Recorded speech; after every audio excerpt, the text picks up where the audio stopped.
بسم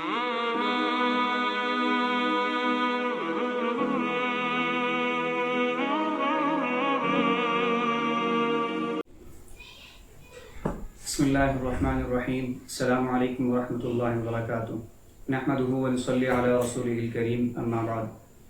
حضرت انس بن مالک رضی اللہ تعالی عنہ سے ایک روایت مروی ہے جس کا مفہوم یہ ہے کہ نبی علیہ الصلاۃ والسلام ہر سال 2 مینڈوں کی قربانیاں کرتے تھے، اور حضرت انس رضی اللہ تعالی عنہ فرماتے ہیں کہ میں بھی 2 مینڈوں کی قربانیاں کرتا ہوں. تو جیسا کہ آپ جانتے ہیں کہ عید قربان جو ہے قریب ہے، اور اس عید میں بہت سارے مسلمان جو ہیں وہ عید قربان مناتے ہیں، قربانی کرتے ہیں. اب قربانی کا جو وجوب ہے، یہ بہت سارے لوگوں کے ذہن میں یہ بات چلتی ہے کہ قربانی کس پر واجب ہے، قربانی کس طریقے سے واجب ہے، یعنی کون ایسا شخص ہے، کتنا مال ہے، کیا شرائط ہیں. یہ لوگ اس چیز میں بہت زیادہ پریشان ہوتے ہیں کہ یہ قربانی کا وجوب آخر ہے کیسے. تو اسی کو آج میں انشاءاللہ آپ لوگوں کے سامنے بیان کروں گا. تو قربانی کے وجوب کی 5 شرائط ہیں. پہلی شرط ہے مسلمان ہونا، دوسری شرط ہے آزاد ہونا، تیسری شرط ہے مقیم ہونا، چوتھی شرط ہے وسعت ہونا، اور 5ویں شرط ہے وقت کا ہونا. اب میں اس کی آپ لوگوں کو تھوڑی سی تفصیل بتا دیتا ہوں. سب سے پہلی جو میں نے شرط آپ لوگوں کے سامنے بیان کی، مسلمان ہونا. اس شرط کی وجہ یہ ہے کہ مسلمان کے علاوہ اگر کوئی شخص قربانی کرتا ہے تو اس کی قربانی قابل قبول نہیں. اس کی وجہ یہ ہے کہ وہ شخص یعنی غیر مسلم جو ہے وہ عبادت کا مکلف ہی نہیں، یعنی اللہ نے اس کو عبادت کے مکلف بنایا ہی نہیں. جب تک وہ اسلام میں داخل نہیں ہوگا تو وہ قربانی نہیں کر سکتا، یا دیگر جتنے بھی اسلام کے ارکان ہیں وہ بجا نہیں لا سکتا. دوسری شرط آزادی ہے، یعنی جو شخص قربانی کرنا چاہ رہا ہے اس کا آزاد ہونا ضروری ہے. جیسا کہ میں اس سے پچھلی ویڈیو میں آپ لوگوں کو بتا چکا ہوں کہ آزاد اور غلام میں کیا فرق ہے. تو آزاد کی شرط اس وجہ سے لگائی ہے کہ غلام جو شخص ہوتا ہے وہ کسی بھی چیز کا مالک نہیں ہوتا، اور جب وہ کسی چیز کا مالک نہیں ہے تو وہ قربانی بھی نہیں کر سکتا، کیونکہ قربانی جو ہے یہ ایک مالی عبادت ہے. تو مالی عبادت کے لیے مال کا مالک ہونا ضروری ہے.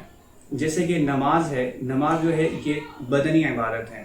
اب اس میں غلام جو ہے اس پر کوئی پابندی نہیں کہ وہ نماز نہیں پڑھ سکتا، لیکن قربانی کے لیے اس پر جو ہے یہ ضروری ہے کہ وہ اس غلامی سے باہر نکلے گا تو ہی وہ قربانی کر سکتا ہے. تیسری شرط مقیم ہونا. مقیم کہتے ہیں کہ ایک ہی مطلب کہ سفر پر نہ ہونا. مقیم کا مطلب یہ ہے کہ گھر پر ہونا، رہائش پذیر ہونا. اور اس میں جو ہے یہ تیسری شرط لگانے کی جو وجہ ہے وہ یہ ہے کہ جو مسافر ہوتے ہیں ان پر جو ہے قربانی واجب اس لیے نہیں کی جاتی کہ وہ ان تمام جو قربانی کے جو لوازمات ہیں وہ اس کو مکمل نہیں کر سکتے. تو اس لیے مسافر کو بھی اس شرط میں شامل کیا ہے کہ مسافر جو ہے وہ قربانی نہیں کرے گا، مقیم جو ہے وہ قربانی کرے گا. تو چوتھی شرط میں نے یہ بیان کی تھی کہ وسعت ہونا، گنجائش ہونا. جیسا کہ نبی علیہ السلام نے ارشاد فرمایا، من وجد سعة ولم يضحي فلا يقربن مصلانا. اس کا ترجمہ یہ ہے کہ جو شخص گنجائش رکھتا ہو، استطاعت رکھتا ہو، اس کے باوجود وہ قربانی نہ کرے تو وہ ہمارے عیدگاہ کے قریب نہ آئے. یہ ایک بہت بڑی اور سخت وعید بھی ہے. تو یہ چوتھی شرط ہو گئی. اب اس چوتھی شرط کی جو وجہ ہے، اس کی جو تفصیل ہے وہ یہ ہے کہ وسعت کیا ہے، وسعت کسے کہتے ہیں، اور وسعت کب تک، جیسے مطلب کتنا مال ہونا چاہیے کہ اس شخص پہ قربانی جو ہے وہ واجب ہو. تو اس کے لیے جو ہے مقدار صدقۃ الفطر، یعنی جس شخص پر صدقہ فطر واجب ہوتا ہے اس پر قربانی بھی واجب ہوتی ہے. اب صدقہ فطر کی کیا مقدار ہے؟ وہ مقدار یہ ہے کہ 7.5 تولہ سونا یا 52.5 تولہ چاندی. لیکن اس میں تھوڑا سا فرق ہے. وہ فرق یہ ہے کہ جو آپ صدقہ مقدار فطر جو ہے اس کے لیے حولان حول یعنی 1 سال کا گزرنا اس مال پر ضروری ہے، جو آپ کی اخراجات سے زائد ہو، یعنی ضرورت زندگی سے جو زیادہ مال ہے اس سے وہ زائد ہو اور اس پر سال گزر چکا ہو۔ لیکن قربانی میں تھوڑا سا مختلف ہے۔ قربانی میں اگر ایک شخص کے پاس اتنے پیسے آ جاتے ہیں کہ وہ صاحب نصاب ہو جاتا ہے، یعنی 7.5 تولہ سونا یا 52.5 تولہ چاندی یا پھر کچھ سونا اور کچھ چاندی، ان کو آپس میں ملانے کے بعد اگر وہ 52.5 تولہ چاندی کو پہنچ جاتی ہے تو اس پر قربانی واجب ہے اور اس پر سال کا گزرنا ضروری نہیں۔ 5ویں شرط میں نے آپ کے سامنے بیان کی تھی اور وہ تھا وقت کا ہونا، یعنی جب ہم قربانی کا جانور لیتے ہیں اور پھر اس کو 3-4 دن اپنے پاس رکھتے ہیں تو اگر